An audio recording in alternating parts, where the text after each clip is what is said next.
नमस्कार दोस्तों, आप सभी का स्वागत है हमारे इस YouTube चैनल सरस्वती जी के क्लासेस में। दोस्तों, आज की क्लास में हम कंटिन्यू करेंगे झारखंड का भौतिक स्वरूप। इसके पिछले क्लास में हम लोगों ने जाना था झारखंड का जो भौतिक स्वरूप है उसमें छोटा नागपुर पठार का बहुत ही महत्वपूर्ण योगदान है। और ये प्रायद्वीपीय पठार का उत्तर पूर्वी भाग है जिसकी औसत ऊंचाई 760 मीटर है। और इस तरह से इसकी सबसे ऊंची चोटी के बारे में बात की जाए तो ये पारसनाथ की चोटी है जिसे सम्मेद शिखर के नाम से भी जानते हैं और जिसकी ऊंचाई है 1365 मीटर। साथ ही हम लोगों ने जाना था कि इसका जो धरातलीय स्वरूप है उसको 4 भागों में बांटा गया है, जिसका पहला पार्ट है पाट क्षेत्र या पश्चिमी पठार, दूसरा रांची का पठार, तीसरा हजारीबाग का पठार। और ये जो हजारीबाग का पठार है इसको 2 भागों में बांटा गया है, ऊपरी हजारीबाग पठार तथा निचला हजारीबाग पठार, जिसे कि बाह्य पठार के नाम से भी जानते हैं। और जो चौथा है वो है निचली नदी घाटी एवं मैदानी क्षेत्र। और इस तरह से हम लोगों ने पिछली क्लास में पाट क्षेत्र और रांची के पठार के डिटेल को जान लिया था। और आज की क्लास में हम कंटिन्यू करेंगे इसका तीसरा भाग जो है हजारीबाग पठार, इसके बारे में। तो ये जो हजारीबाग का पठार है इसके 2 भाग हैं, पहला ऊपरी हजारीबाग का पठार और दूसरा निचला हजारीबाग पठार, जिसे कि बाह्य पठार के नाम से भी जानते हैं। ये जो पहला पार्ट है इसका ऊपरी हजारीबाग का पठार, तो ये जो है वो रांची पठार के समानांतर ही है मगर हजारीबाग जिले में है। ये जो ऊपरी हजारीबाग का पठार है वो रांची पठार जो है उसी के समानांतर है, लेकिन इसका जो क्षेत्र है वो हजारीबाग जिला है। इस वजह से ही ये ऊपरी हजारीबाग का पठार के अंतर्गत रखा गया है। ये दोनों यानी ऊपरी हजारीबाग का पठार और ये जो रांची का पठार है ये दोनों जो हैं भूतकाल में एक साथ जुड़े हुए थे, लेकिन जो दामोदर नदी है उसके कटाव के कारण ये एक दूसरे से अलग हो गया यानी पृथक हो गया। और रांची का पठार जो है वो 2 भागों में बट गया, एक रांची का पठार अलग हो गया और हजारीबाग का पठार अलग हो गया। और उसमें से ये जो रांची का ऊपरी हजारीबाग का जो पठार है वो रांची से अलग होके ऊपरी हजारीबाग का पठार बन गया। फिर एक ये जो ऊपरी हजारीबाग पठार की जो ऊंचाई है समुद्र तल से, यानी समुद्र तल से इसकी जो औसत ऊंचाई है वो है 600 मीटर। तो ये कुछ महत्वपूर्ण जानकारियां हैं ऊपरी हजारीबाग पठार से जुड़ी हुई। अब हम जानेंगे निचला हजारीबाग पठार के बारे में, जिसे कि बाह्य पठार के नाम से भी जाना जाता है।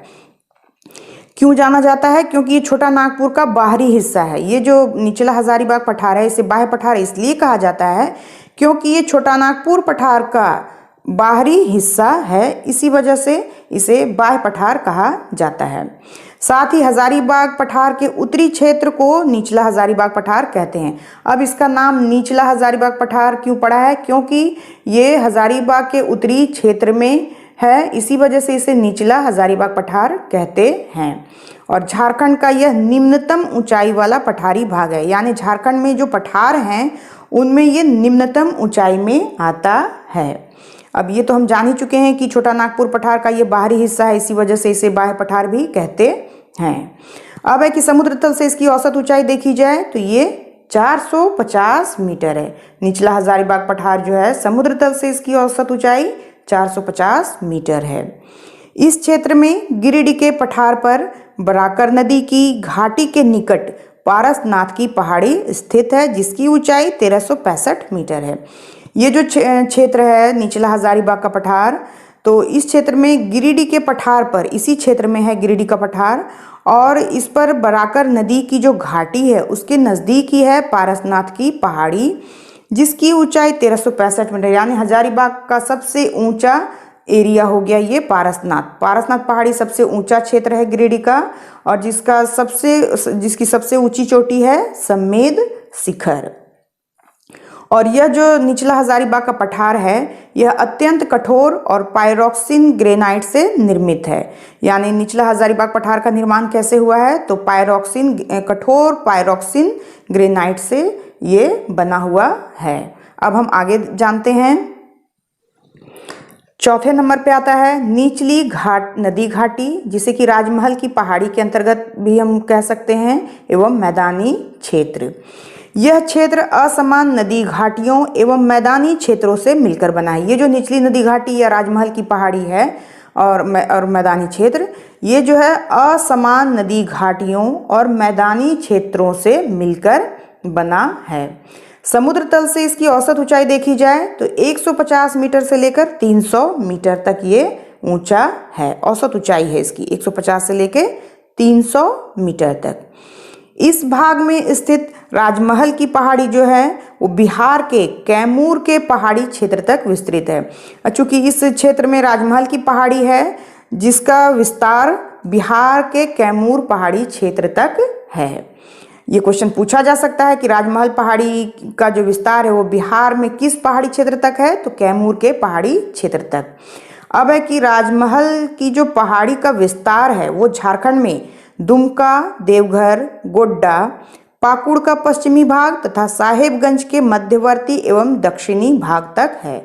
यह है राजमहल पहाड़ी का विस्तार झारखंड में, यानी दुमका, देवघर, गोड्डा, पाकुड़ का पश्चिमी भाग तथा साहेबगंज के मध्यवर्ती एवं दक्षिणी भाग। ये फैलाव है राजमहल पहाड़ी का। अब है कि राजमहल पहाड़ी का ये जो फैलाव है ये कितना वर्ग किलोमीटर है, तो ये जो फैलाव है इसका ये है 2000 वर्ग किलोमीटर तक। राजमहल पहाड़ी का फैलाव कितने वर्ग किलोमीटर तक है, तो 2000 वर्ग किलोमीटर तक राजमहल पहाड़ी का फैलाव है। फिर है कि इस क्षेत्र की जो नुकीली पहाड़ियां हैं उसे टोंगरी एवं जो गुंबदनुमा पहाड़ियां हैं उसे डोंगरी भी कहा जाता है। बहुत इंपॉर्टेंट है, यहाँ से पूछा जा सकता है टोंगरी क्या है या डोंगरी क्या है, तो नुकीली पहाड़ियों को टोंगरी और गुंबदनुमा पहाड़ियों को डोंगरी कहा जाता है। फिर है कि इस क्षेत्र में बड़ी बड़ी नदियों की घाटियां भी हैं, जैसे कि स्वर्ण रेखा नदी, उत्तरी कोयल नदी, दक्षिणी कोयल नदी, दामोदर नदी, शंख नदी, बराकर नदी आदि। तो इस तरह की बहुत सारी नदी घाटियां भी पाई जाती है निचली नदी घाटी एवं मैदानी क्षेत्र के में। अब है चाईबासा का जो मैदान है वो सर्वप्रमुख मैदानी क्षेत्र है। ये जो क्षेत्र है निचली नदी घाटी एवं मैदानी क्षेत्र, इसमें जो सर्वप्रमुख मैदानी क्षेत्र आता है वो है चाईबासा का मैदान, जो पश्चिमी सिंहभूम के पूर्वी मध्यवर्ती भाग में है। ये जो चाईबासा का मैदान है वो किस क्षेत्र में आता है, तो पश्चिमी सिंहभूम के पूर्वी मध्यवर्ती भाग में। तो ये तो सभी बता सकते हैं कि ये पश्चिमी सिंहभूम में है चाईबासा, लेकिन एग्जैक्ट एरिया इसका क्या है, तो पूर्वी मध्यवर्ती भाग है ये चाईबासा के पश्चिमी सिंहभूम के पूर्वी मध्यवर्ती भाग में स्थित है चाईबासा का मैदान, जो सर्वप्रमुख मैदानी क्षेत्र है निचली नदी घाटी एवं मैदानी क्षेत्र के अंतर्गत। और ये जो चाईबासा का मैदान है ये उत्तर में दालमा की श्रेणी, पूर्व में ढालबूम की श्रेणी, दक्षिण में कुल्हान की पहाड़ी, पश्चिम में सारंडा एवं पश्चिमोत्तर में पुरहाट की पहाड़ी से घिरा हुआ है। ये जो चाईबासा का मैदान है ये उत्तर में दालमा की श्रेणी, पूर्व में ढालबूम की श्रेणी, दक्षिण में कुल्हान की पहाड़ी, पश्चिम में सारंडा एवं पश्चिमोत्तर में पुरहाट की पहाड़ी से घिरा हुआ है। तो ये है कुछ महत्वपूर्ण जानकारियां झारखंड के भौतिक स्वरूप से संबंधित, जो एग्जाम पॉइंट ऑफ व्यू से बहुत ही इम्पॉर्टेंट हैं। अब हम लोगों ने जो आज पढ़ा है उसे थोड़ा सा हम लोग मैप पर भी देख लेते हैं, ताकि हमारा जो कॉन्सेप्ट है वो बिल्कुल क्लियर हो जाए। तो आइए मैं आपको मैप के जरिए इन क्षेत्रों को आपको दिखाती हूँ कि झारखंड में ये किस किस क्षेत्र में पड़ते हैं। तो ये है मैप जिसके जरिए हम जानेंगे कि झारखंड में जिन क्षेत्रों को आज हमने पढ़ा वो कहाँ कहाँ पे स्थित है। तो जैसा कि हम लोगों ने कल जाना था कि पाट क्षेत्र कहाँ है, तो ये जो है ये त्रिभुजाकार, ये जो यहाँ पे है ये पाट क्षेत्र हुआ। ये जो चौकोराकार है ये रांची का पठार हुआ। यहाँ है ये जो आप देख रहे हैं ये ऊपरी हजारीबाग पठार है।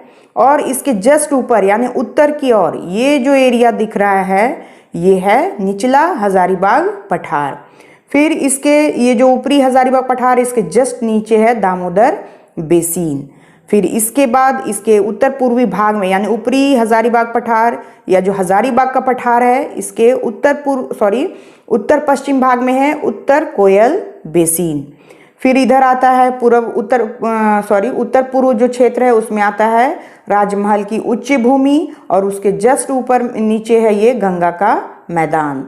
फिर अब हम इधर आ जाएं तो ये जो हम लोगों ने अभी चाईबासा का मैदान पढ़ा, तो इसके बारे में हम जानते हैं कि इसके उत्तर, पूर्व, दक्षिण और पश्चिम में कौन कौन सी चीज़ें हैं या कौन कौन क्षेत्रों से ये घिरा हुआ है। तो ये आप यहाँ देख सकते हैं, ये है एरिया जो पूरा दिख रहा है, ये है चाईबासा का मैदान। और इसके उत्तर में है दालमा श्रेणी, इसके दक्षिण में है कुल्हान की पहाड़ी, इसके पूरब में है ढालभूम, और इसके पश्चिम में यानी कि ये जो एरिया है इसमें है सारंडा। सारंडा के जो वन हैं वो हैं चाईबासा के पश्चिम साइड में। और अगर जिला देखा जाए तो चाईबासा के मैदानी क्षेत्र से सटा हुआ जो जिला है वो है सिमडेगा पठार। ये इसको सिमडेगा का पठार कहा जाता है, तो जो कि चाईबासा के पश्चिम में है।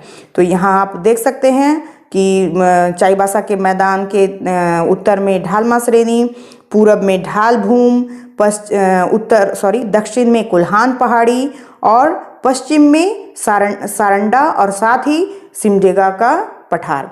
तो इस तरह से ये मैप के जरिए मैंने आपको दिखाने की या समझाने की कोशिश की है। हो सकता है मैं सही से आपको ना बता पाई हूँ या आपको ना समझा पाई हूँ, लेकिन अगर आप बार बार इसे खुद से देखेंगे तो आपका कॉन्सेप्ट ज़रूर क्लियर होगा। और एक बार अगर मैप से कॉन्सेप्ट क्लियर हो जाए तो ये चीज़ें कभी भी आप नहीं भूलेंगे। तो आप इसका प्रैक्टिस ज़रूर करें और अपनी याददाश्त को मजबूत बनाएं। तो आज के लिए बस इतना ही। नेक्स्ट क्लास में फिर मिलते हैं, तब तक के लिए धन्यवाद। जय हिंद, वंदे मातरम।